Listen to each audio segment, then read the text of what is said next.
Assalamu alaykum sevimli azizlar. Men Kamila Ma'lim. Psixikalik masalalar haqida bir maqola yozgan, biroz uzun bo'lib ketganligi uchun ikkiga ayirishga to'g'ri keldi. Birinchi bölümde psixikalik masalalar, ikkinchi bölümde oyat hadis dalillari orqali o'tirib qo'yildi. Amsa diqqatimiz bugungi psixikalik masalalar haqida bo'lsin. Şu an ko'pinchimizning diqqati her günkü koronavirusi xavriga markazlashgan. Bugun yana qancha odamning jinini olgandi? Yana qanchalik odamga yuqqandi? Bu ish yana qachongacha davomlashadi? Navbat menga kelib qolsa, qanday qilarman? Degandek har xil gumon, ansirash, qo'rqish va tashvishlar ichida rohatsiz bo'lyapmiz. Albatta, ajal kelsa, hech kim undan qochib qutula olmaydi. Ama her günü göz aldığımızda milyonlagan tirik insanların cesetlerine aylanışını görüp duruş, psixikimizga o'xshamagan darajada öz ta'sirini ko'rsatdi. Hozirgi eng muhim masala qanday qilsak tashvishlarimizni yeniklatalaymiz. Sizda yuz berayotgan psixikalik kasallarning paydo bo'lish sababi faqat bir. U bo'lsa-mu ziyoda biz. Undaqda bizim qandaq paydo bo'ladi? Asasen normal bo'lmagan passif o'y fikir, mehr muhabbatning kam bo'lishi, to'g'ri bo'lmagan muomala va qonuniyatsiz ish faoliyatlardan kelib chiqadi. Masalan, balalik mezgilda ota-onasining muhabbatiga qonmaslik, yumron qalbi jarohatlanish, o'quvchilik mezgilida ders ve topshiriqlarning ziyoda ig'ir berilishi bilan birlikda o'qituvchi va savoddoshlarning tushunishiga erishamaslik, g'ururi zarbiga uchrash. Yoshlik mezgilida bo'lsa, so'yginining yoki do'stlarining qo'llashiga erishamaslik, o'zi orzu qilgan universitet, kasb, oilaga erishamaslik. O'rta yosh mezgilida bo'lsa, oilasining ko'ngli suv ichmaslik, qilgan ishlarda bir natija yorita olmaslik ve her xil psixikalik harg'anliklar. Qiyrilik mezgilida ko'pincha holda yolg'iz qilish, bolalarni davomli ko'rib tura olmaslik, o'zi xohlagan ishlarni qilishga kuch-quvvati yetmaslik. Uningdan boshqa yana ijtimoiy munosabatlarda har xil ahamiyatsiz ish faoliyatlarini ko'paytirib olish. Ortiqcha qo'rq gap so'z, g'ayva shikoyat, xafalik, azob qatorliq ishlar uzun mezgil davom etganda besim ortib, ruhiy jismoniy har xil kasalliklarning paydo bo'lishiga sabab bo'ladi. Ham hayotlikda tuyuqsiz yuz bergan bugünkidek har xil hodislarni qabul qilish kuchi tuvan bo'ladi. Shuning uchun inson to'g'ri hayot mezoni tiklashi, turmushini tartibli o'rinlashtirishi muhim. Endi koronavirusi vaqasiga o'xshash jiddiy ahvollarda nimalarga diqqat qilish kerak? Tafakkur qilingki, yo'lning yo'lovchisiz qilishi qo'rqinchli emas. Eng qo'rqinchli yo'lovchining yo'lsiz qilishi. Amaliyotda kasal davolaydigan eng yaxshi dori odamning ichki safosi. Ya'ni aql idrokingiz haqiqatni ko'ra olishi, ruhingizning musbat energiyasi kuchli bo'lishi, qalbingiz sevgi muhabbatga to'lgan bo'lishi kerak. Shuningdek, siz diqqatingizni siz erishamaydigan narsalarga emas, o'zingiz erishmoqchi bo'lgan narsalarga qarating. Masalan, men bu yerga bir chekitni qo'ydim. Hammamizninki diqqati cho'qim mushu chekitda bo'lgan bo'lishi mumkin. Ammo biz diqqat qilsak, mushu hammaga oppoq. Ya'ni shunchalik go'zalliklar to'lganda, masalan, gul-chechak, sab havo, dal-daraxt degandek, masalan, muhit qarasak yoki bir odamninki bir chekitiga kamchiligiga qarab olsak, uniki 99% ortiqchiligini ko'rmay qilishimiz mumkin. Shuning uchun biz diqqatimizni bunga emas, bu go'zallik tarafiga qarasak, bu o'zligidan yo'q bo'lib ketadi. Ya'ni masalan, bu bir siz belki yarım istakanını gördüm deyişiniz mümkün. Ama ben yarım istakan suni gördüm. Mana muşununga o'xshash. Yani biz diqqatimizni arzu qilgan masalalarga, o'zimizning arzu qilgan kasb, ilm ilish, o'xshash go'zal narsalarga, yana tabiatdagi go'zalliklarga, o'zimizning diqqatini qancha go'zallikka ag'dirgan sili ba'zi passiv narsalar o'zligidan g'oyib bo'ladi. Siz mayli kim buning cho'qim har vaqt kamtar bo'ling. Chunki olimni shayton qilgan kibrlik sizni har qanday yaxshilikdan mahrum qo'yadi. Masalan, biz kibrlik qilib har narsani bildigandek bilarmanlik qilsak, masalan, hamma narsani bilaman degan odam istakanni, masalan, ilm o'rgangan odam cho'qim istakanni quruq tutish kerak har vaqt. Agar buni liqma-liq to'shtirib olsak, hozir bu istakan liqma-liq, men hamma narsani bilaman deb mana shunda liq to'ldirib olgan vaqtimizda buningga bilim sig'maydi. Ya'ni men buningga bir narsani qo'yib baqsammi, mana teshib ketdi. Teshib ketdi. Chunki odamning bilarmanligi ilim o'rganish fursatlarini qo'ldan berib qo'ydi. Uningga berilgan nurg'un ilim ham rahmat eshiklarini o'zligidan quluplab qo'ydi. Unutmangki, sizning xizmatingiz dunyoni o'zgartirish emas, balki o'zingizni o'zgartirish. Ya'ni o'zingizni olamning qonuniyatiga moslashtirish. Sizning vazifangiz boshqalarga baho berish emas, balki o'zingizni haqiqiy tunib yetish, ilmingizni ham diyonatingizni o'zliksiz yuksaltirish. Masalan, men kim? Nereden keldim? Nega ketyapman? Menayotgan yo'lim to'g'rimi? Men qanday mijoz xarakterga tava bir odam? Qanday ishlarni eng yaxshi qila olaman? Degandek kunlik, haftalik, oylik, fasllik, yillik, hatto dunyo oxiratlik planlarni tuzing. Darhol ijro qilishga otlaning. Chunki yer sharining harakati tez. Hayotimiz munosibatsiz ishlarga isrof qilishga yetmaydi. Shu esingizda bo'lsinki, g'ayvatga amroq odam chivinga o'xshaydi, ilm hikmatga amroq odam hasal harisiga o'xshaydi.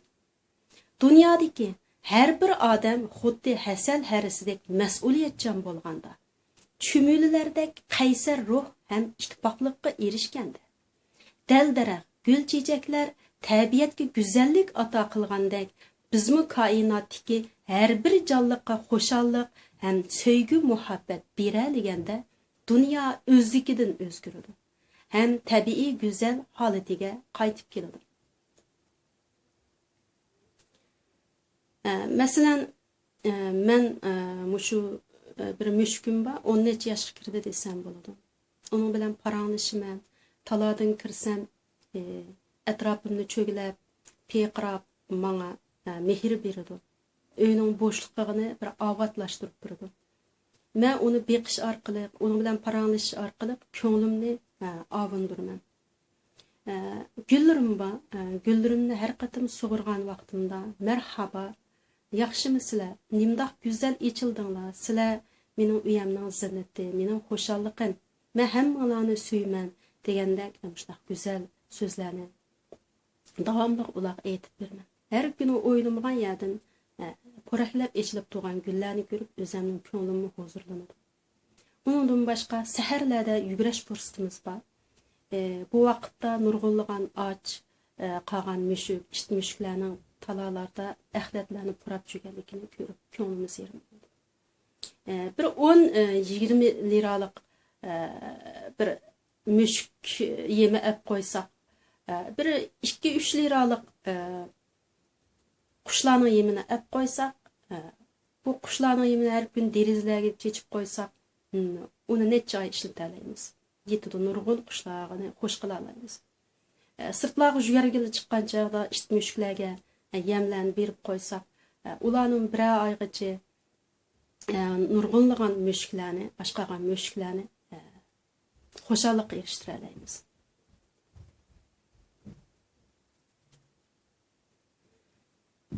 Muşununga o'xshash biz qilayli desak, yaxshi ishlar, go'zal ishlar bekchi. Har bir ishimizni, ibodatlarimizni huzurlanib turib qilish. Har bir biz ko'rgan go'zalliklarni yaratgan Parvardigorimizga hamda sano o'qish orqali o'zimizni o'zimiz rohatlantira olamiz. Shuningga diqqat qilish kerakki, bizning tasavvurimiz kelgusi hayotimizga bir mo'ndarija bo'lib qolishi mumkin. Sizning o'y fikriniz hayotingizning hikoyasini yozishi mumkin. Sizning tilingiz ham xarakteringiz sizning taqdiringizni ham belgilab qo'yishi mumkin. Shuning uchun sizning niyatingiz ham amallaringiz odamiy tarozining o'lchimini belgilab qo'yadi. Demakki, taqdirmi sababsiz butunmaydi. Yaxshilik ham yomonlik, jannat ham do'zaxni yaratadi. Masalan, davamlıq yaman oy xiyal, guman larda buluş, kimlernidir tıllaş, qarğaş, hatta zamandın, makandın, yağmurdan, şamaldın qaqşaşlar. Her nerseden vaysaşlar. Sizning asman boşluğunuzda leylab turdi. Vaqti kelganda o'zingizning beshiga mo'ldirdek pokurlab tushganda bardoshlik beralsiniz bo'ladi. Chunki yer sharining tartish qonuniyati bor. Siz mayli kimni nima demang, u ishlar sizning beshingizga yoki oilangizga kelmay turib siz bu dunyodan ketolmaysiz.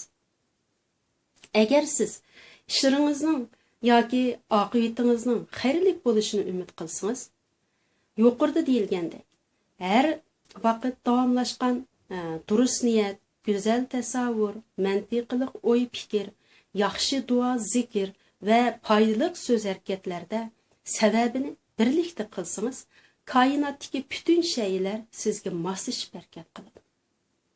Ham orzu qilganlaringizning sayti to'shqanda oldingizga o'zi keladi. Masalan, biz sog'lomlikni o'ylasak, masalan, diqqatimiz ko'rinadi bo'lmasa kerak, sog'lomlikda bo'lish kerak.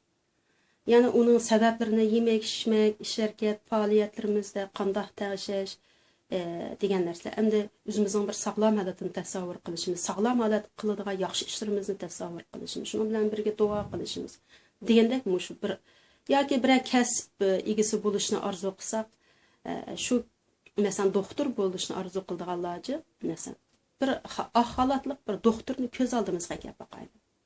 Yani bu tasavvurimizni ko'z oldimizga keladi. Faqat tasavvur bilan yoki duo tilaklar o'tirish bilan bo'lmaydi. Ya'ni o'rganish orqali, o'qish orqali mushu sabablar bilan u natijalarni yarata olamiz. Masalan, go'zal g'oyalar, g'alaba qilish, muvaffaqiyat qozonish deganlarning hammasi mushunga o'xshash. Ya'ni o'zimizning bir g'alaba qilgan, o'zimizning bir ishda muvaffaqiyat qozongan holatimizni ko'z oldimizga uning portretini keltirib bo'lishimiz kerak. Shu orqali yuqorqidek sabablarni birlikda elib borgan vaqtimizda u hamon bir kuni vaqti soat to'shqanda amalga oshadi. Masalan, yani oilada shu balangizning yaramli odam bo'lishini umid qilsangiz, davomli aktiv so'z qiling. Ya'ni o'zingiz ham uningga yaxshi ulgularda bo'ling. Masalan, aqlli bolam, botur bolam, mening qahramon bolam, mening olim bolam, sen cho'qim yaramli bir odam bo'lasan, sen cho'ng ishlarni qila olaysan deganda o'sha go'zal ishlarni so'zlarni ishlatishimiz kerak. Agar uni sen döt, sen kalva, yaramaz degandek bunda passiv ishlarni ishlasak, dal aksicha ham o'zimiz shunda bo'lishiga o'zimiz sababchi qilishimiz mumkin. Shunlashqa og'zimizdan cho'qim go'zal so'zlar to'kilib turishi kerak. Endi yuqorqidek go'zal ishlarni amalga oshirish uchun cho'qimki nafsimizga emas, qalb tevishlarimizga quloq solishimiz kerak. Qalbingiz qancha nurliq bo'lsa, g'oyangiz shuncha yuksak bo'ladi. Masalan, bir 3 qush bo'lgankan, bular uchibdi birlikda, ma'lum bir nihoyat go'zal bir yerga kelgandan keyin bir qush men mishada yozsam bo'g'idek, bu yer behlam güzelken deb u yerda qilib qoldi. Yana ikki qush davomli quchibdi.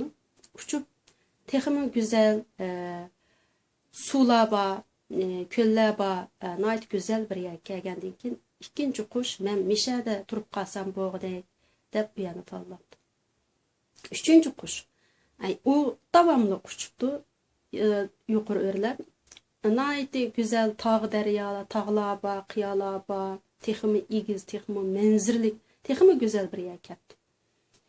Şunu bilan u shu eng güzel bo'lgan yani tanlab shu yerda yashab qoldi. Bular eng dastlab birinchi qush qushqash, ikkinchisi qoz, uchinchisi burkut bo'ldi. Mayli bolalarimiz bo'lsin, mayli o'zimiz bo'layli, bizningki g'oyamiz hamma narsani belgilab qo'ydi. Buningda diqqat qiladigan bir ish, qilmoqchi bo'lgan ishingizning ma'lum natija yarata oladiganligiga cho'qim ishing. Hem Rabbimizga tavakkul qiling. Chunki ishinish erishishni ochiqchi. Tavakkul g'alaba muvaffaqiyatning yerimi. Umid yo'lingizni yo'ritib beradigan nurliq chiroq. Demak, ishinish ham umid sizning ikki qanotingiz bo'lsa, tavakkul sizning ko'klarga ko'taradigan ruhiy energiyangiz. Siz faqat nishoningizni to'g'ri belgilang. Yana siz erishganlaringizga shukr qanoat bilan muomala qiling. Chunki och ko'zlik atrofingizdagi sanoqsiz ne'matlarni ko'rishingizga parda bo'lib qoladi. Hem erishishdan mahrum qo'yadi. Har vaqt shuni unutmangki, siz erishgan barliq narsalarga minnatdorlik bildiring. Chunki minnatdorlik texmi ko'p yaxshi ishlarni tortib ekiladi. Demakki, haqiqiy baxt Rabbiga ham o'ziga ishonishdan iborat. Koinotga mehr-shafqat berishdan, go'zal orzu g'oyalarimiz uchun qitirqinib izlanishdan keladi. Amaliyotda dunyoda bizga berilgani ishlatishimizga cho'qim yetadi. Amin bo'lingki, siz g'am qilgan ishlarning 80% amaliyotda yuz bermaydi. Har qanday bir imtihon kuch-quvvatimizdan olqib ketolmaydi. Faqat biz taslim bo'lmasak. Endi har xil hodisalarning orqa-orqadan yuz berish sabablari ham ularning xatridan yeniklanishni orzu qilsangiz, diqqatingiz bu maqolaning ikkinchi bo'limida bo'lsin.